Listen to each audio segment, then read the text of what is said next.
Mon mari et moi sommes mariés depuis 6 ans et nous sommes ensemble depuis 8 ans. Appelons-le Eric, il a 30 ans et j'ai 28 ans. Eric est une personne vraiment intense, mais c'est un homme bon. Il ressent ses émotions très fortement. Lorsqu'il est triste, il est profondément triste. Qu'il soit en colère ou heureux, il ressent ses émotions avec la même intensité. C'est également un homme très engagé dans ce qu'il aime et ce qui lui tient à cœur. Il a une manière spécifique de faire les choses dans sa vie. Aucune de ces caractéristiques ne m'a jamais perturbée. Lorsque nous avons commencé à être ensemble, j'ai remarqué qu'il désirait plus souvent avoir des relations sexuelles que moi. Au début de notre relation, j'étais excitée à l'idée de nous désirer mutuellement et de me sentir aimée. Mais avec le temps, mon excitation autour du sexe a diminué. J'ai fini par avoir des relations sexuelles avec lui-même quand je n'en avais pas vraiment envie, simplement parce que je l'aime. Je ne suis pas très intéressée par le sexe. Je ne suis pas sûre pourquoi, mais c'est comme ça que j'ai toujours été. Il n'a pas manifesté de problème à ce sujet jusqu'à récemment. Je dois préciser qu'avant de nous marier, nous avions discuté de la possibilité d'avoir des enfants. Personnellement, je n'ai pas d'avis très arrêté sur la question, mais lui ne veut pas d'enfants, nous avons donc décidé de ne pas en avoir. L'année dernière, je n'ai pas du tout ressenti le besoin d'avoir des relations sexuelles. Je suis allée voir un médecin pour un examen, et il m'a assuré qu'il n'y avait rien physiquement de mal avec moi. Il m'a cependant suggéré de consulter un thérapeute. Ce que je n'ai pas encore fait. Je n'ai même pas été capable d'avoir des relations sexuelles avec Eric juste pour le plaisir, comme auparavant. Il y a 4 mois, il m'a demandé de m'asseoir pour une discussion sérieuse à ce sujet. Il m'a dit qu'il avait vraiment besoin d'avoir des relations sexuelles et j'ai répondu que je comprenais, mais qu'en ce moment, je ne pouvais pas répondre à cette attente. Nous nous sommes disputés pendant un moment, et il a fini par dormir sur le canapé cette nuit-là.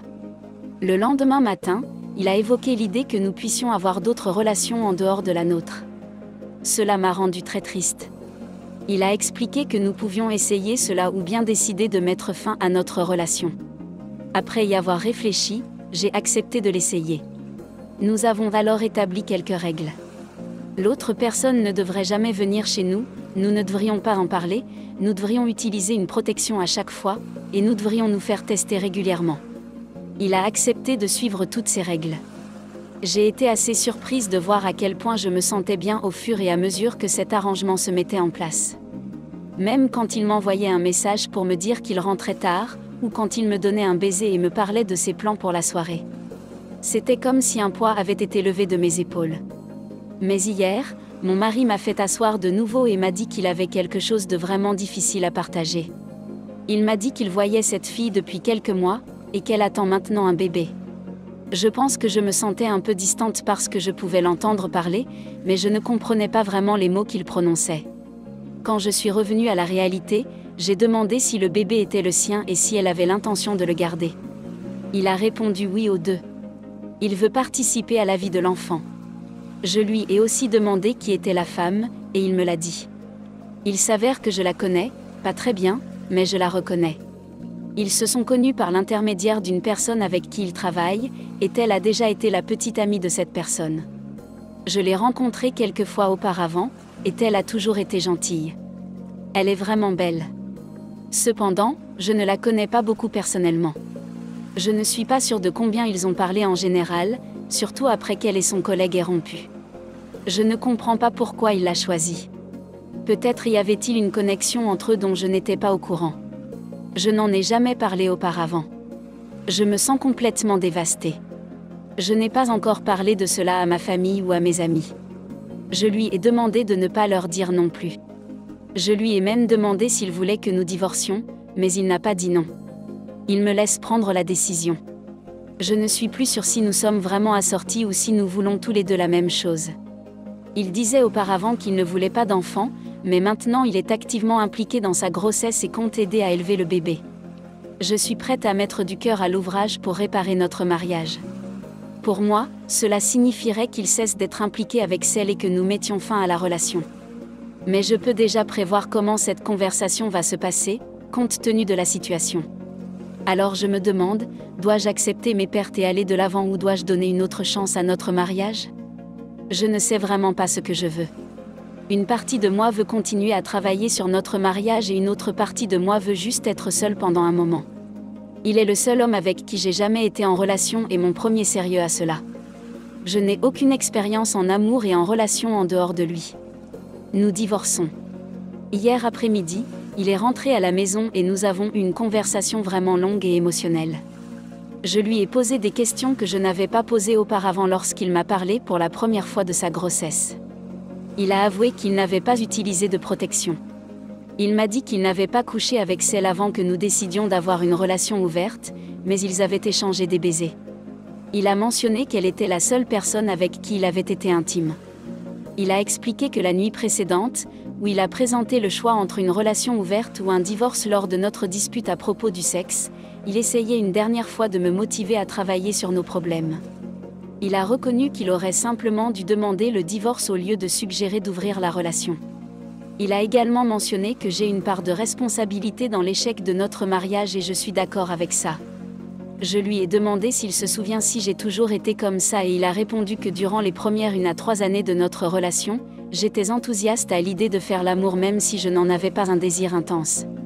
Il a admis qu'il n'était plus amoureux de moi depuis un certain temps et qu'il était tombé amoureux d'une autre femme. Je lui ai demandé pourquoi il souhaitait soudainement avoir des enfants. Il a expliqué que ses sentiments à propos de la paternité avaient lentement changé au fil des années, mais il n'en avait jamais parlé parce que notre relation était déjà tellement fragilisée qu'il ne semblait pas nécessaire d'en discuter. Il pense que je n'ai pas suivi une thérapie à cause de mes parents. Ces derniers sont assez traditionnels et religieux, ils pensent que si tu pries avec sincérité, Dieu fournira les réponses. Ils pensent que, par leur influence, je pourrais inconsciemment ne pas aimer la thérapie. Bien que peut-être je ne sois pas la cause de ces problèmes de communication, je suis responsable de ne pas avoir poursuivi la thérapie et de n'avoir pas communiqué efficacement avec lui. Je lui ai demandé pourquoi il n'a pas décidé de divorcer de moi, lorsqu'il s'est rendu compte qu'il n'était plus amoureux.